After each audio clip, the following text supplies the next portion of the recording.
दर्शकवृन्द नमस्कार, म टोपेन्द्र खनाल। तपाईहरु यति बेला हेर्दै हुनुहुन्छ जलबराह मिडिया।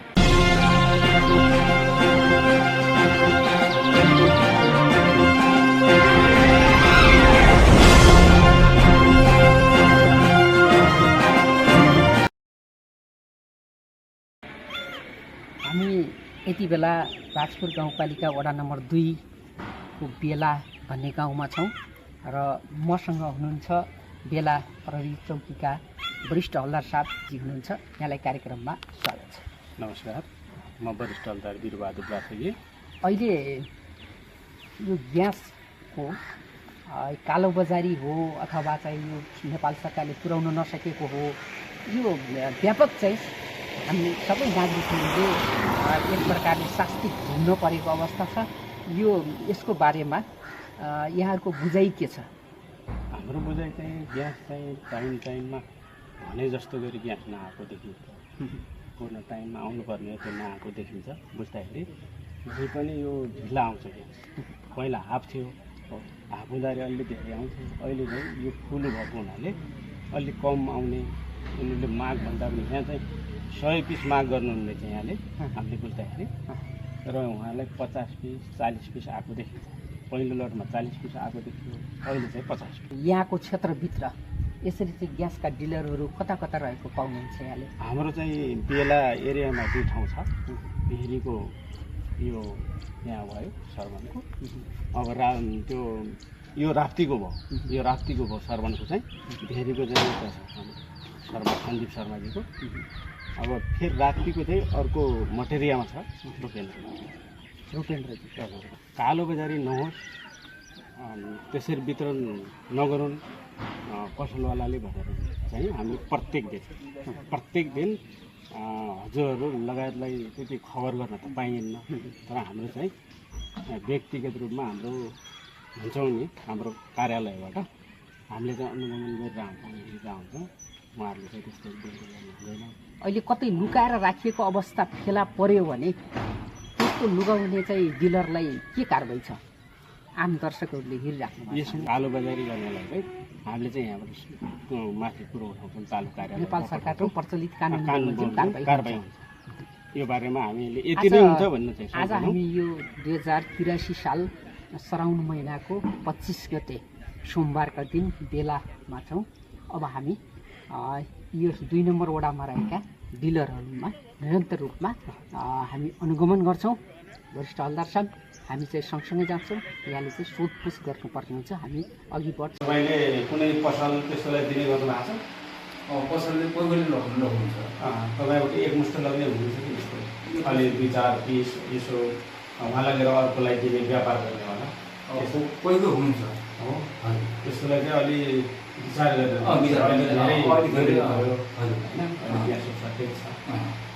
रुकाउनु भएन।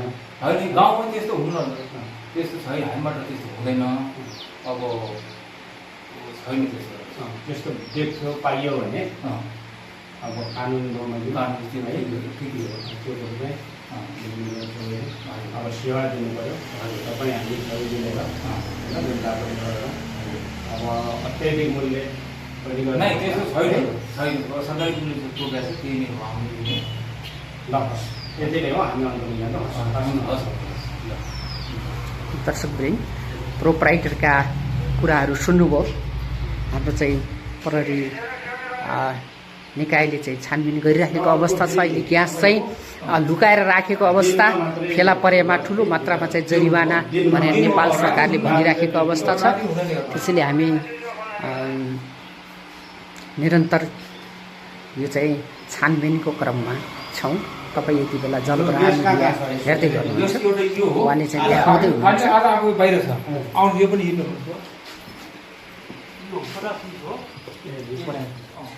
आएको 5वटा अहिले बिक्री भइसकेको छ। आउने यताको खाली यो खालि यो जाने त्यो कम्पनी जाने। र अब हजुरले चाहिँ दिनमा चाहिँ त्यो गर्नु पऱ्यो। रातमा चाहिँ यताउता एउटा समस्या आउँछ। ठिक छ, बगाल्नु सक्छ होइन। राति हुने राति 7 बजे बन्द हुन्छ हजुर। आयो ल। योभन्दा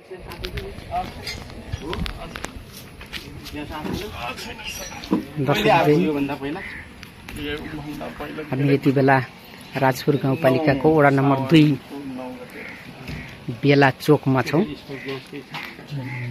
हामी चाहिँ यहाँ वितरण प्रणाली कस्तो गर्नुभएको यो हाम्रो यही गाउँकै मान्छेले आफ्नो आसपासका मान्छेले लगिरहनु होइन एकजनाले एउटा सिलिन्डर त होला नि त्यही हो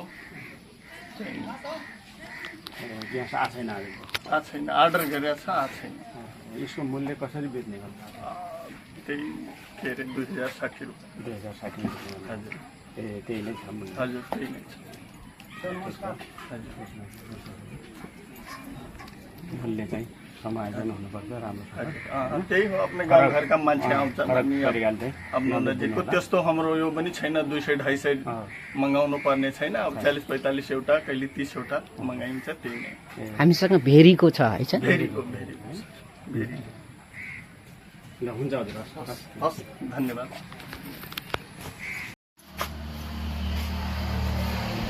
यहाँ यिनी खाली सिलिन्डर राखेको अवस्था छ। फोटो हाल्नु सबै उतैसम्म हेरिदिनु सब खाली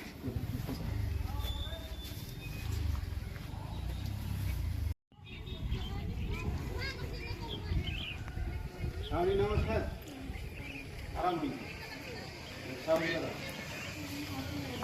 हामी यो बेलाको चौधरी होटल भन्नेमा छौँ। खाली सिलिन्डर हुन् अथवा बढी हुन् देख्न सक्नुहुन्छ। कति पिस आयो 50 पिस आएको छ। कति वितरण गर्नु 4वटा गर्नुभएको छ।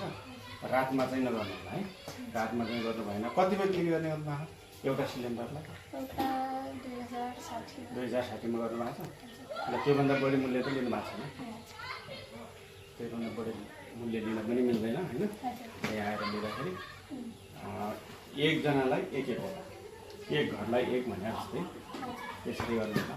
कुनै होटेल पसलले एकमुष्ट माग्यो भने नदिनु होला। अहिले ग्यासको सर्टेज छ कसैले त्यस्तो खालको अटेरी गर्यो उ गर्यो भने चाहिँ हामीलाई खबर गर्नु होला। तपाईँको के छ अरू कता राख्नु भएको छ ग्यास देखाइदिनु। खाली लैजान बाँकी छैन लिएर आएर लैजान